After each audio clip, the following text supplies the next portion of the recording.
प्रभु यीशु मसीह के नाम से सबको जय मसीह की। आज का वचन है नीति वचन, उसका पहला अध्याय 5 वचन कि बुद्धिमान सुनकर अपनी विद्या बढ़ाए और समझदार बुद्धि का उपदेश पाए। मेरे प्रियो, कल के दिन में परमेश्वर का वचन को जो व्यक्ति पढ़ता है वो किस तरह बुद्धि पाता है, कौन सा बुद्धि पाता है, किस तरह वह समझ पाता है। और एक जवान व्यक्ति अगर परमेश्वर का वचन को पढ़ेंगे तो जीवन में, अपने जीवन में तरक्की किस तरह लाएगा, उस विषय के बारे में कल हमने मनन किया है। आज के दिन में परमेश्वर का वचन में जो उसके अगले वचन, यानी कि कल के दिन में 4 वचन को मनन किया था, आज 5 वचन को मनन करने जा रहे हैं। कल के दिन में हमने देखा भोले लोग चतुराई सीखने के लिए परमेश्वर का वचन को पढ़ना है और जवान लोग ज्ञान और विवेक पाने के लिए परमेश्वर का वचन को पढ़ना है। इस विषय के बारे में हमने मनन किया। आज के दिन में जो हम देखने वाले हैं, बुद्धिमान जो इस धरती में कहलाते हैं, जो ज़्यादा पढ़कर अपने दिमाग से बहुत पढ़ाई करके बुद्धिमान कहलाते हैं, बुद्धिमान व्यक्ति है, वो भी परमेश्वर का वचन को पढ़ना चाहिए। कल के दिन में देखा जो बोला है, जो जिसका बुद्धि नहीं है वो बुद्धि प्राप्त करना चाहता है, वो परमेश्वर का वचन को पढ़ने से जो भी बुद्धि प्राप्त करने के लिए वो चाहता है वो बुद्धि उनको मिलेगा। इस विषय के बारे में हमने देखा। आज के दिन में ये देख रहे हैं कि जो बुद्धिमान व्यक्ति है, जिसके अंदर बुद्धि है, अकल है, जो व्यक्ति भोला नहीं है, उसको भी परमेश्वर का वचन को पढ़ना है। यानी कि चाहे आप पढ़े लिखने में एक्सपर्ट क्यों ना हो, पूरे इस संसार में सारे ज्ञान को प्राप्त कर लिया, इस तरह अगर आप कहते भी हो, तब भी परमेश्वर का वचन को पढ़ना है। क्योंकि परमेश्वर का वचन जो है उसी में से ही ज्ञान हमें मिलता है। जो आपने जो इस संसार में ज्ञान प्राप्त कर रहे हैं वो भी परमेश्वर के द्वारा ही प्राप्त कर रहे हैं।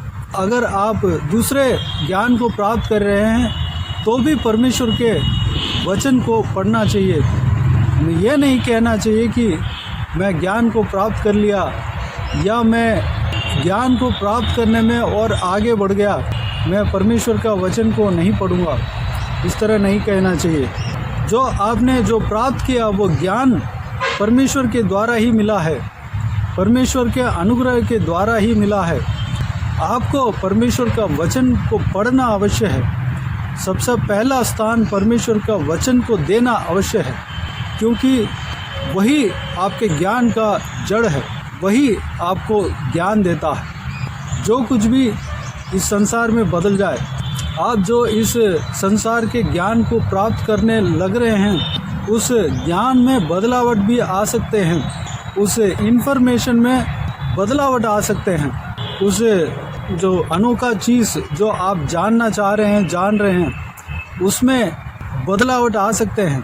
लेकिन जो जड़ है, बेस है, ज्ञान का बेस है, वह है पवित्र बाइबल में जो परमेश्वर ने जो कहा है वो वचन है। उस वचन को हमें पढ़ना है। हर प्रतिदिन आपको या मुझे, इस संसार में जो कोई भी व्यक्ति है, इंसान बनकर जन्म हुए हैं, परमेश्वर का वचन को पढ़ना है। चाहे कोई लोग इस तरह कह सकते हैं, मैं स्कूल में नहीं गया, मुझे पढ़ना नहीं आता, मैं कैसे पढ़ सकता हूँ। मेरे प्रियो, परमेश्वर के दास दासियाँ जो परमेश्वर का वचन को सुनाते हैं, उस संदेश को, उस परमेश्वर का वचन को सुन सकते हैं। परमेश्वर का वचन को बार बार सुनकर उसके अनुसार जब चलेंगे तो परमेश्वर वही जो आशीष है, जो व्यक्ति पढ़कर आशीष पाता है, वही आशीष आपको भी परमेश्वर देगा। और आपके जो पढ़ने का ज्ञान परमेश्वर देगा। आप पढ़ पाएंगे, पवित्र बाइबल को पढ़ना शुरू करेंगे, आपको पढ़ने के लिए परमेश्वर सिखाएगा। आप जब पवित्र बाइबल को पढ़ने के लिए कोशिश करेंगे तो परमेश्वर प्रभु यीशु आपको सिखाएगा आप बहुत ही जल्दी पढ़ना शुरू कर देंगे, अच्छे से आराम से पढ़ेंगे। पवित्र आत्मा आपको मदद करेगा। जो परमेश्वर का वचन को, उनके बारे में जो ज्ञान लिखा हुआ है, उस ज्ञान को मालूम करने का चाहत जिसके अंदर है, परमेश्वर उनको मदद करता है। परमेश्वर का वचन का ज्ञान को प्राप्त करने के लिए परमेश्वर स्वयं मदद करते हैं। पीछे से एक अगर पुश करेंगे, कोई पुश करेंगे तो हमें आगे जाने के लिए आसानी रहता है। वैसे ही हम पढ़ना शुरू करेंगे तो परमेश्वर हमें अपने बल हमारे साथ रखेंगे, उनके बल के द्वारा हम पढ़ पाएंगे और परमेश्वर का ज्ञान को हम जान पाएंगे, परमेश्वर के बारे में हम जान पाएंगे। जब परमेश्वर का वचन को सुनेंगे, पढ़ेंगे तो परमेश्वर हमें ज्ञान देगा, बुद्धि देगा।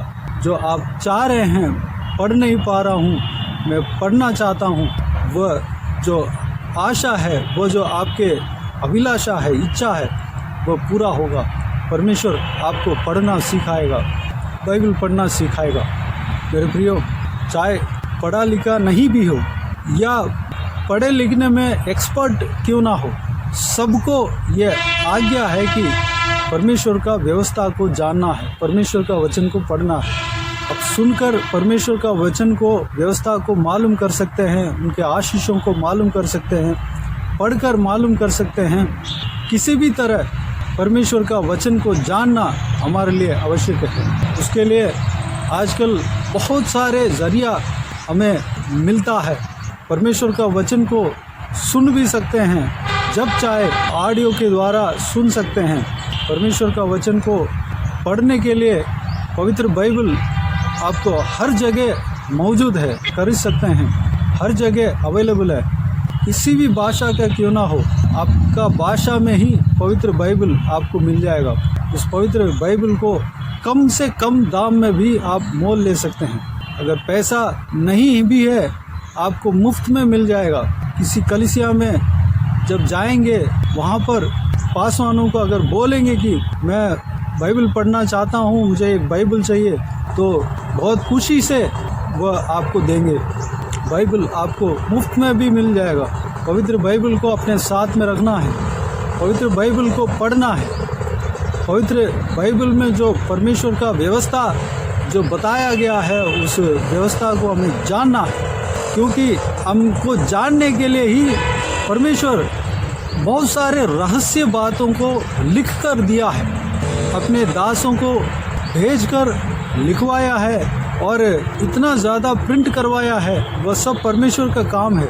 हर किसी के हाथ में परमेश्वर का बाइबल, परमेश्वर का वचन पहुंचना है। इसलिए ये सारे सुविधाएं परमेश्वर ने बना कर दिया है, क्योंकि अंत का समय निकट है।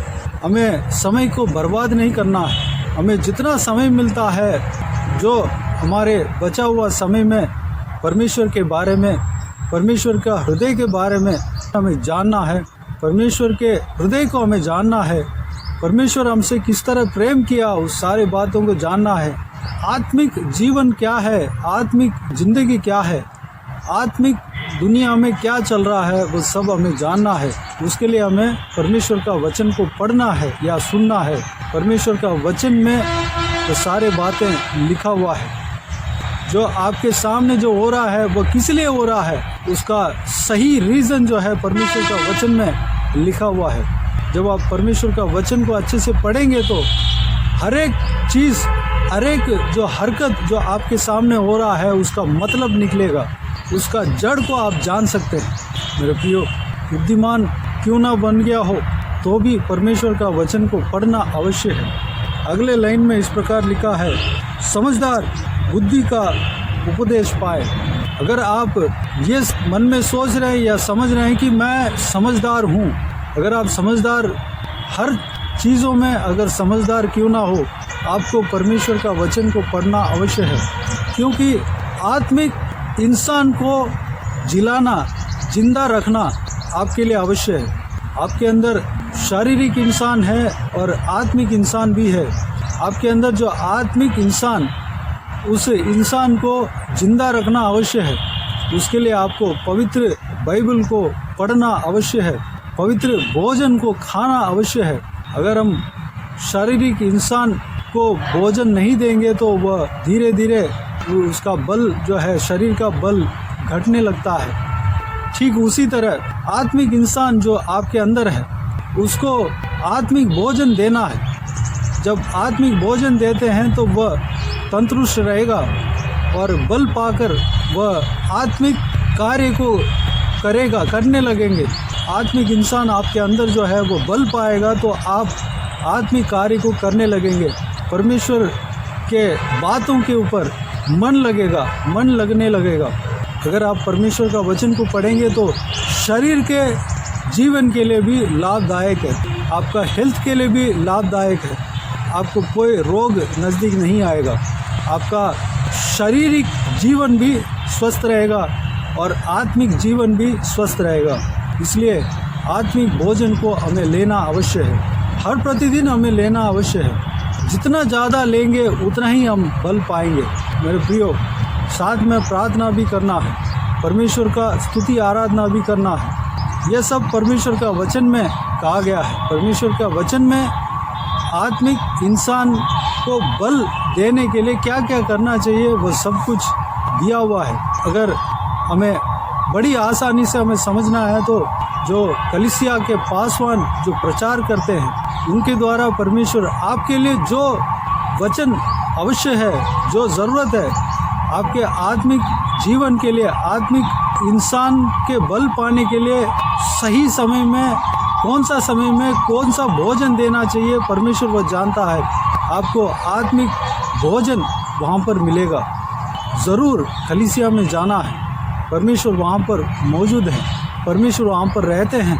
परमेश्वर अपने दासों के द्वारा आपसे बातें करेंगे।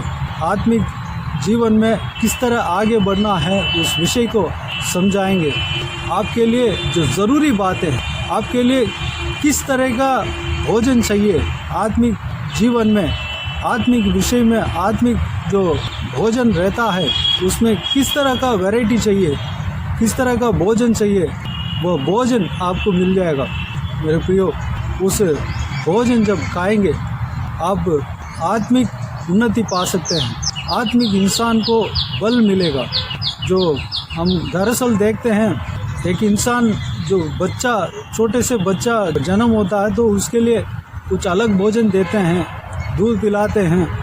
थोड़ा सा बड़ा होता है तो उसके लिए कुछ उसका पेट को एक्सेप्ट करना चाहिए, उसका पेट जो है एक्सेप्ट करना चाहिए, उस तरह की भोजन उन्हें दिया जाता है। जैसे जैसे सियाना बनते जाते हैं तो भोजन जो है अलग हो जाता है, वह खान पान अच्छे से करता है। इस तरह आत्मिक जो इंसान जो आपके अंदर है उसके हिसाब से परमेश्वर आपको आत्मिक भोजन देगा। उसके लिए परमेश्वर का कलीसिया में जाना अवश्य है, परमेश्वर का प्रचारकों के मुंह से परमेश्वर का वचनों को सुनना है और पवित्र बाइबल को पढ़ना है।